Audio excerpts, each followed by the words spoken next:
I went and saw How to Train Your Dragon, the live action joint, and it was dope. It was great, man.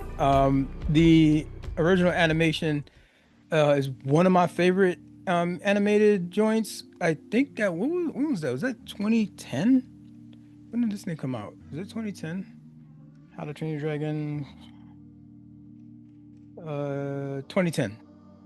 So that's dope that they were able to the story kept alive, and fans of it. So man, they had Gerard Butler as I forgot his dad's name, but the Viking king and whatnot.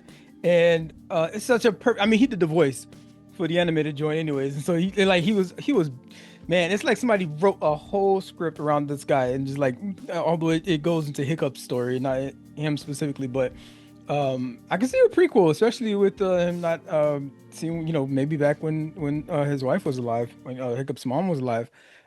But they did the animated movie, which was amazing. They did it justice in the live action joint, and something um struck me as I watched it. I don't know if it never hit me before, but and I watched this movie like a dozen times before. Right, like I love it. But watching a live action joint struck a little bit of a chord with me. I somehow made a parallel in my head, and they're not doing this intentionally, but yo, it really reminded me of the story of Gaza. These these dragons are seen as the other since the very start of the movie. And I remember the part where Hiccup's going through the he's learning the different dragons. He's seeing what the history says about these different dragons, and every dragon, the different types. It's like kill on sight. Next dragon, he describes it. Oh, kill on sight. Next dragon, this one does this other thing. Kill on sight, right? And then it finally gets like the what kind of night terror? I think that's what toothless is species is, and for that one it just says just don't even engage them. Um, there's these dragons are this is like, but like they never really encounter these dragons. They never really, and like Hiccup acts by sheer accident.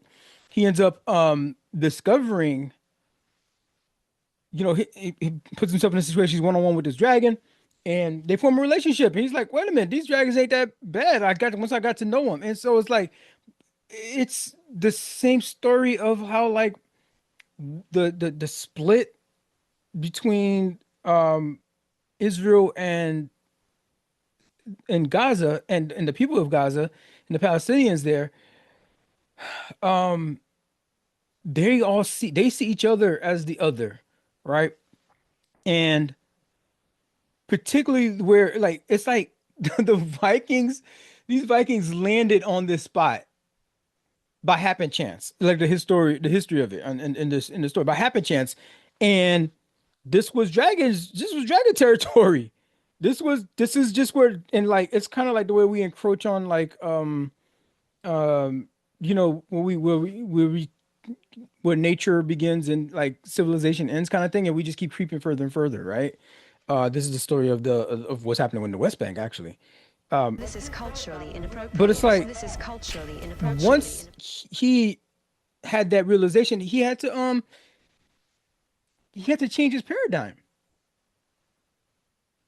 There's these things are entrenched like deeply, right? And they're very historical. So and they're always in, from generation to generation, it's being passed on.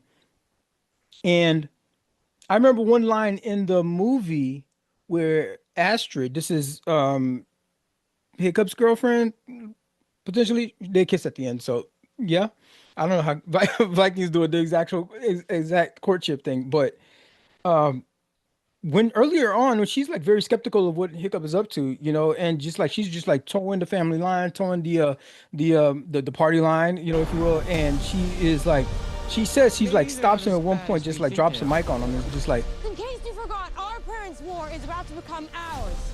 Figure out which side you're on.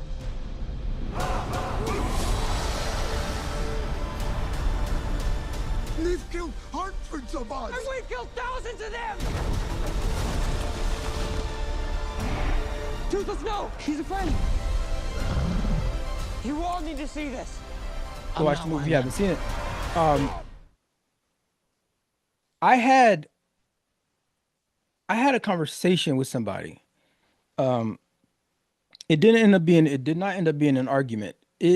But it gave me like, you somebody gives you some information about themselves and you just like, oh, okay. And you kind of file it away and you tuck it in that repository that you have in your brain there. And I don't exactly remember how the whole conversation went, but it's like I was like, yeah, but like look at all the civilian casualties. Look at all the but like just even if like potentially there's people of fighting age, men or women, whatever, you kill them all, but like the kids, like some of these kids, like the babies, right?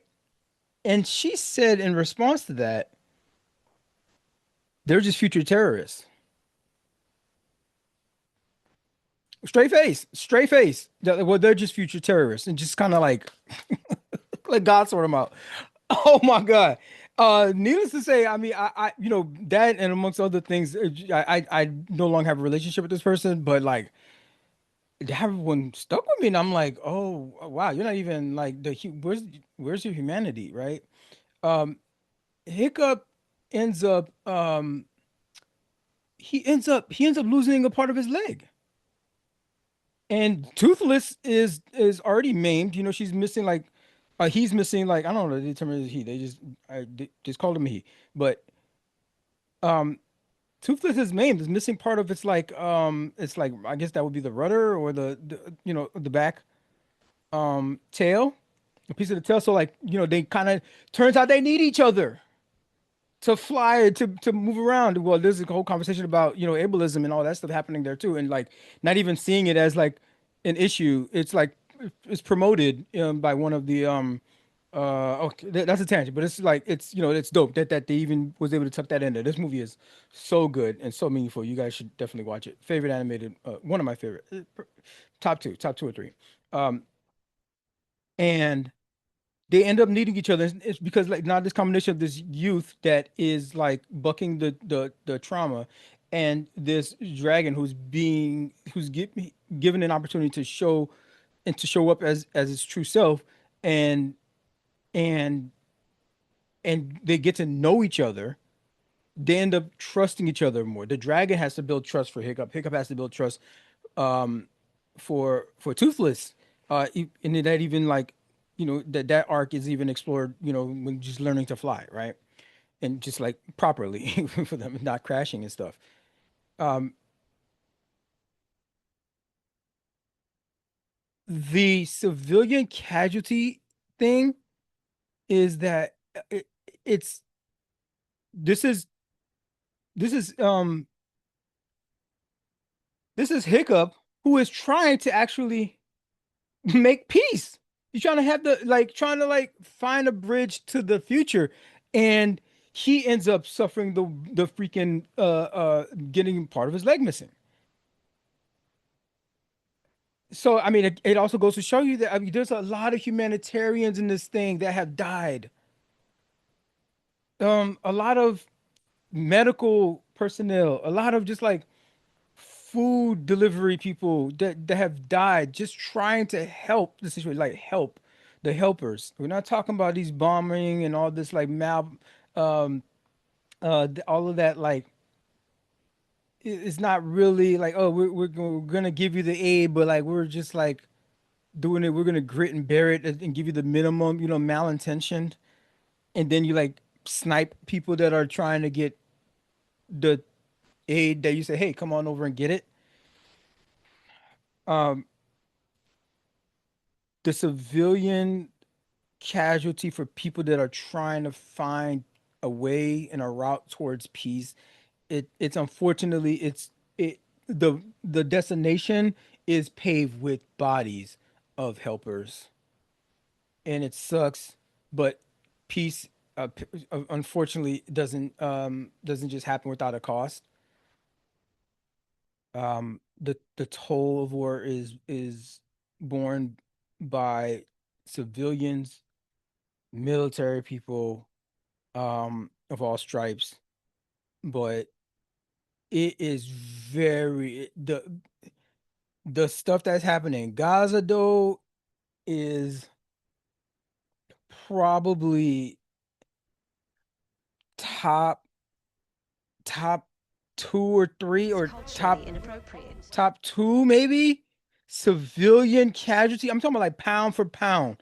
The population percentage of what's of Gaza and the amount of civilians as like even if you give like the broadest definition of what you would call a quote unquote civilian. I know this whole men of fighting age thing sometimes that they wouldn't be and because of Hamas is a terrorist organization. So there's like just because somebody's that age, you don't count them amongst with civilian, but it'd be like even if you like took that off, like elderly, babies in hospital beds, and preemies and whatnot, and women and children younger than 12. Like you count all of that, it's got to be the highest body count. It's got to be the highest body count by percentage. It's got to be. I said top two or three. I think it might be number one by percentage of civilian death. People that are like non-combatants for the size of the population that was in Gaza and for how many had died. This is wild. That this isn't over. This is crazy. Um, and I don't know. I just saw a little bit of that. I was just watching the movie and it just it kind of just like it was like there's a route towards peace, but like look at all the trauma that is happening here. The father disowned his son at one point because he wouldn't go fight dragons. He's like, you're no son of mine.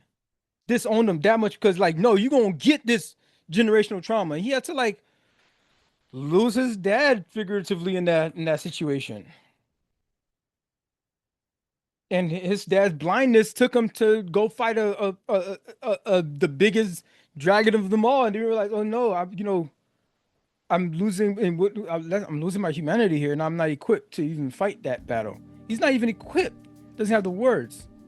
He's a Viking. He's like knuckle dragging, mouth breather, but there's introspection that happens there, and you can't solve the word. You can't bring peace in the Middle East through a 2-hour film, an animated one at that. You're not gonna get a bunch of people to like agree that to watch it and like even make that reach that I made about it. So, but it's a mirror. Fiction can be a mirror, and maybe somebody smarter than me can like take that nugget that I just dropped there and like dissect it even further and find even more parallels. But and hey, tag me in it, like and subscribe. Let your boy know that you took that work, you did that work. But go watch the live action joint, man. It's good. It does justice if you like the original animated one. The live action one is pretty good too.